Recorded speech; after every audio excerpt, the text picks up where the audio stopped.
Welcome back to Brilliant Fools. This is Q&A Wednesday. My name is Adam Green, and we're going to look at some questions about cash flow. And I'm just going to go down the list here of about 5 to 7 questions. And I want to go with one that's probably the most common that I've heard over the years from small business owners. And that is, what's the difference between profit and cash flow? And why does it matter? And to be honest with you, I don't often actually hear this question. I just know that it is a question because of other things that people are saying. And really what I hear more often than not is, look, I know what my P&L says. I know what my profit and loss statement says. That's all I want to know. Or I know my bank account has money in it.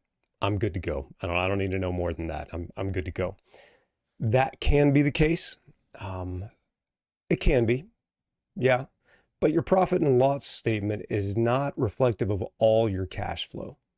It can be reflective of a lot of cash flow, but what I find a lot of times is that small business owners aren't reflecting all of their inflow because they're not reflecting money that they put in and invest in the company themselves.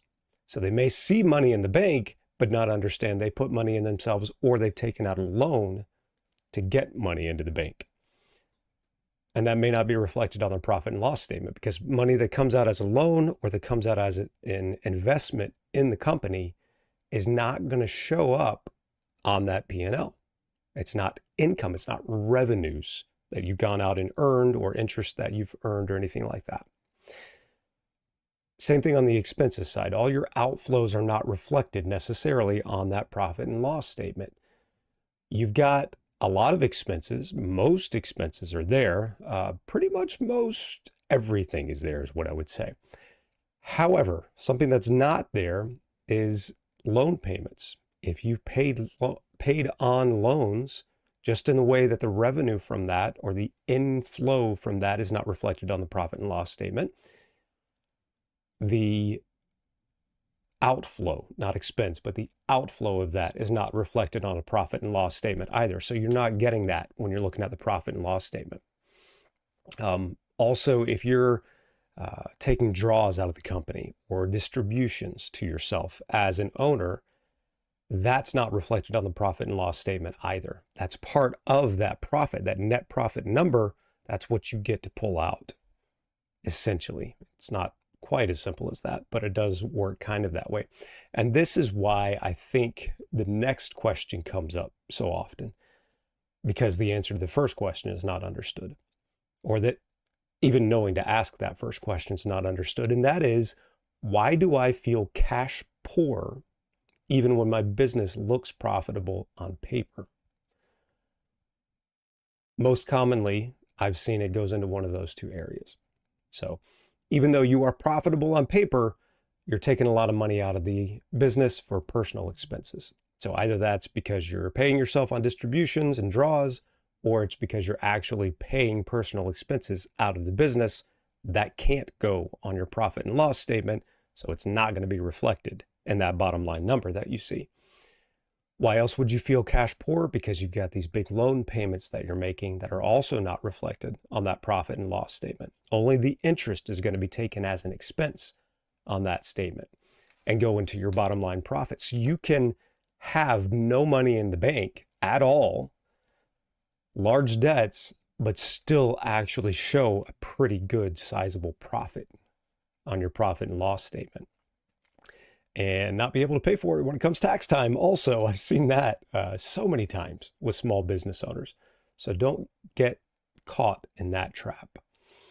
And that's where tracking it effectively is a good thing. I think both of these questions kind of go into the same category. How do I know if I have enough cash to cover my expenses next month? And what tools or reports should I use to track cash flow effectively? Covering expenses doesn't necessarily cover all of your cash outflow, as we've just discussed. Covering your expenses covers those things that are expense-wise, but if you have payments that need to be made on loans for whatever reason, car payments, building payments, equipment that you had to buy and you had to finance, those things you need to know are also going to go into your cash outflow. If you don't account for those things, you could end up not having enough money at the end of the month and then getting in the spiral of getting into more and more debt and just continuing the things.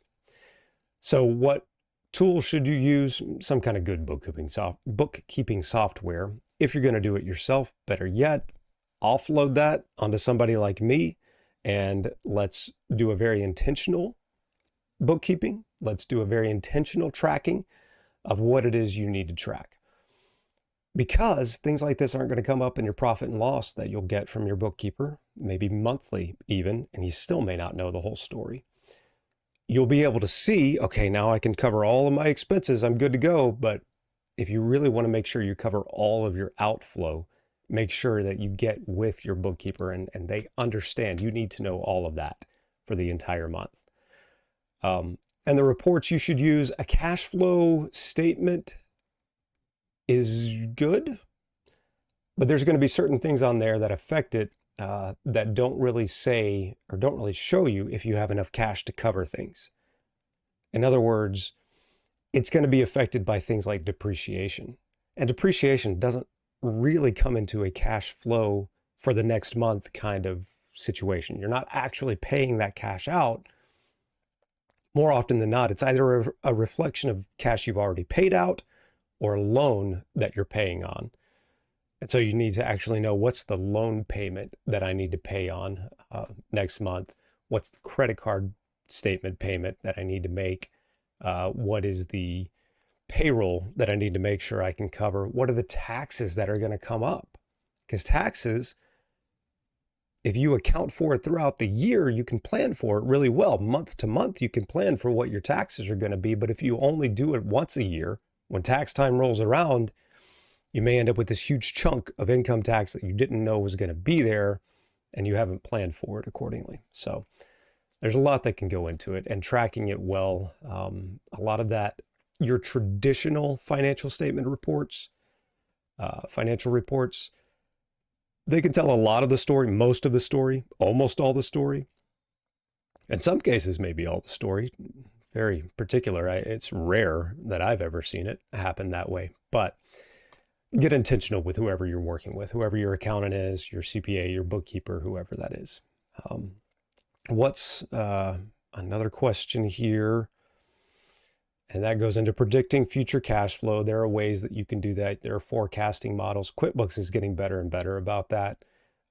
Being able to take what you've already got in there and then forecast for you and say, hey, yeah, we've got some projections here on what you should think that this is. It'll take time. If you are just starting out, it's definitely going to take time to figure out what that is. You've got to learn all that. And it's just a learning process you've got to go through. If you've been in business for a while but haven't been keeping track of it, then you're going to need to track it for a little while, year to year, even month to month, to determine that cash flow and predicting that future cash flow. Got to have good past numbers to predict the future numbers, what's going on in the future. And then what steps can I take? These two go, I think, hand in hand as well. One is, how can I improve cash flow without taking on more debt? But this other one is, what steps can I take to smooth out irregular or seasonal cash flow? First of all, I'm going to say, do you want to smooth out that irregular or seasonal cash flow?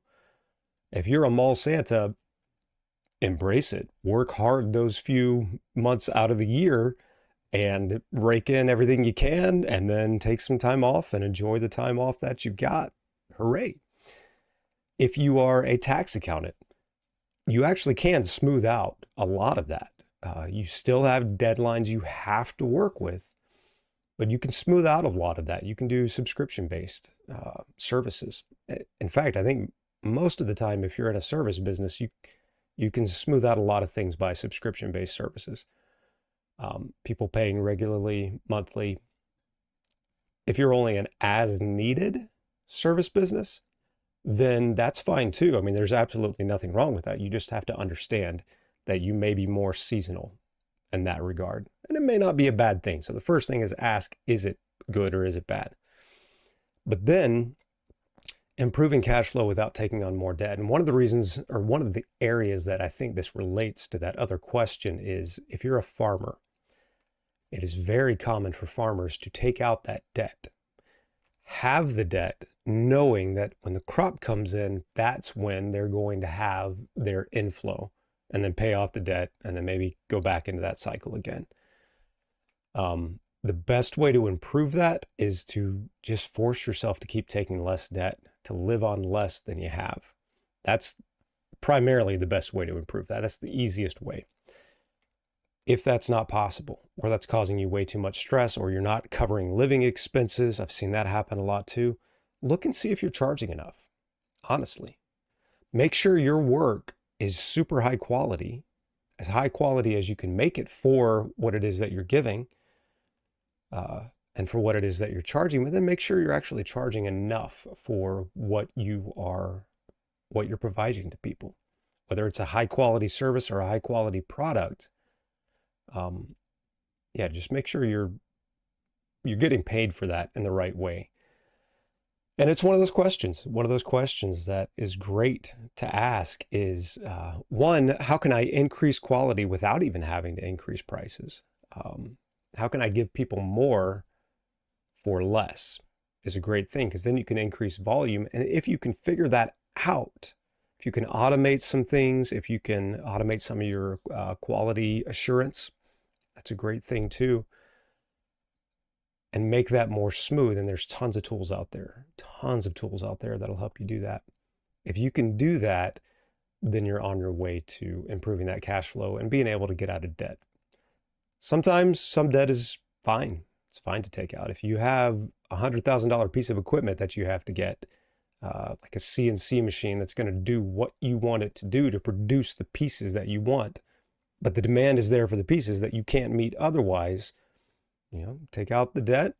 You have collateral there that's actually behind it, then the machine itself, and you make those payments and you pay that debt off, and then you live on less than you're bringing in, and then you end up being able to not take on more debt. It's like that river analogy we talked about yesterday, that you become broader. Your banks become broader when you are more connected to the source. And sometimes you take on debt to become more connected to your customers and your source, and be able to provide for them the way that you want to provide for them. And as you do that, make sure that what's flowing out, those little, I don't know what, rivers, streams, tributaries, whatever you call them, are flowing out of you, that it's not more than what's flowing in, and you'll be good to go at that point.